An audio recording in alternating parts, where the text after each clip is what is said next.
Lecture 9, The Age of Transition, 1750–1798. Our present period broadly corresponds to the second half of the 18th century, down to the pivotal date of 1798, when Wordsworth and Coleridge published their first edition of their lyrical ballads, considered to be the seminal work inaugurating the age of Romanticism. Calling the present period the Age of Transition treats it precisely in the perspective of coming Romanticism, and this remains debatable, hence the former preference among many critics and academics to call it the Age of Dr. Johnson, in reference to the great pangendrum of English letters at the time, Dr. Samuel Johnson. He was not a fundamental writer himself, I would say, but he was a key individual whose literary activities connected him with everyone of note in the worlds of arts and letters. Johnson is best remembered today not only thanks to the biography or hagiography of his friend James Boswell, with whom he toured Scotland, but also and essentially for his Dictionary of the English Language, published in 1745. After 9 years of single-handed effort, this was the first comprehensive dictionary of the language, and it remained a household and scholarly reference until the completion of the Oxford English Dictionary some 150 years later in 1928. However shaky on etymology, it featured a great novelty: the quotation of authors to illustrate meaning and changing meaning. As Johnson famously said, words are the sons of the earth, ideas are the daughters of heaven. This awareness of the language and its literary heritage was typical of what Johnson represents: literature becoming in itself a historical object, an academic subject, a conscious element of national culture. These things we now take for granted, but in a land with a royal society but certainly no Académie Française, they were quite novel. While French and its cultural influence were about to reach their peak, English began to perceive itself as worthy. Logically enough, Dr. Johnson was also a pioneer in literary history and criticism. On top of an annotated edition of Shakespeare's plays, his Lives of the Most Eminent English Poets did something that had never been done before, inasmuch as it entailed breaking the umbilical cord with Greek and Roman classics, i.e., assessing contemporary poets in relation to past English poets.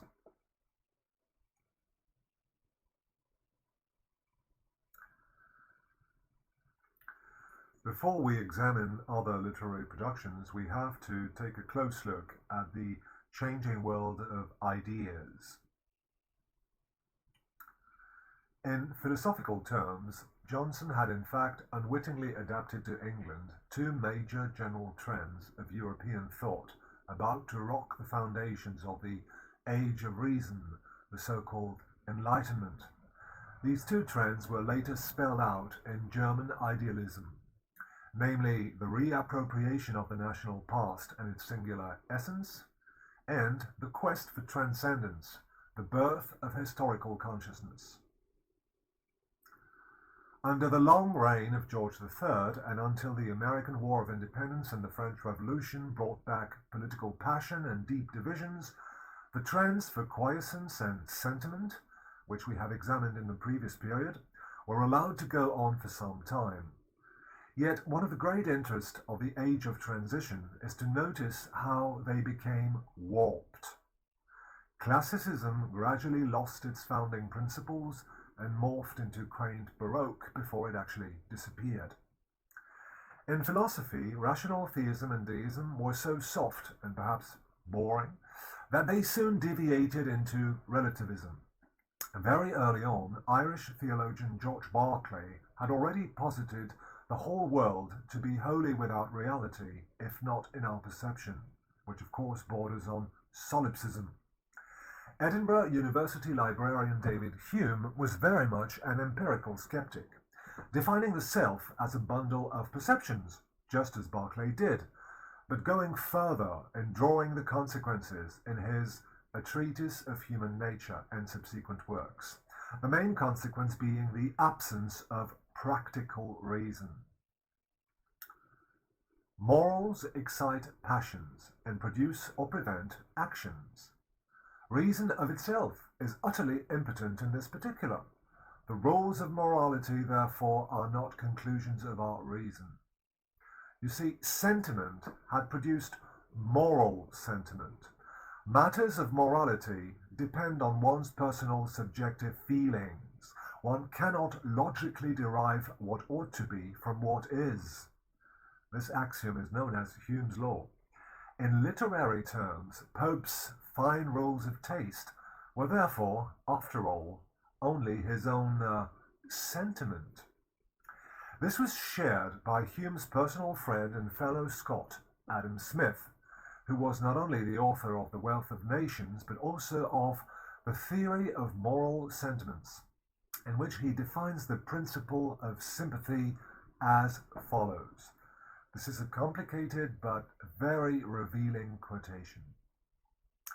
As we have no immediate experience of what other men feel, we can form no idea of the manner in which they are affected, but by conceiving what we ourselves should feel in the like situation. Though our brother is on the rack, as long as we ourselves are at our ease, our senses will never inform us of what he suffers. They never did, and never can, carry us beyond our own person, and it is by the imagination only that we can form any conception of what are his sensations. Neither can that faculty help us to this any other way than by representing to us what would be our own if we were in his case. It is the impressions of our own senses only, not those of his, which our imaginations copy.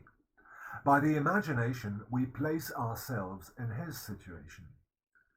This totally underpins Smith's liberal economics based on self-interest. Moral judgment is limited to one's imagination in sympathy with our neighbor's sufferings, as long and only as long as we feel they could be transferred to us. Not totally immoral per se, but depending on personal sentiment, personal circumstances, personal interests. What we have is relative notions, no longer absolutes. Even the appraisal of Greek and Roman antiquity was changing. On the one hand, art critics with a European-wide influence, such as Winkelmann and Lessing, laid the foundations for neoclassicism, rejecting the Baroque late products of classicism as Rococo. Praise of antiquity was no longer about rules for graceful good taste and Horatian moderation, but about exalted heights of heroic light and masculine virtue, Dorian rigid simplicity and symmetry, pagan values in fact. And indeed, on the other hand, Christianity was coming under attack precisely for having ruined this wonderful antiquity. Most prominently with the great historical work of Edward Gibbon, his opus magnum, The History of the Decline and Fall of the Roman Empire. Previously taken for granted and easily reconciled with the ancients by deism, Christianity began to be felt as a contradiction, an obstacle. So you see, the founding principles behind, beneath, underlying literary productions were completely changing.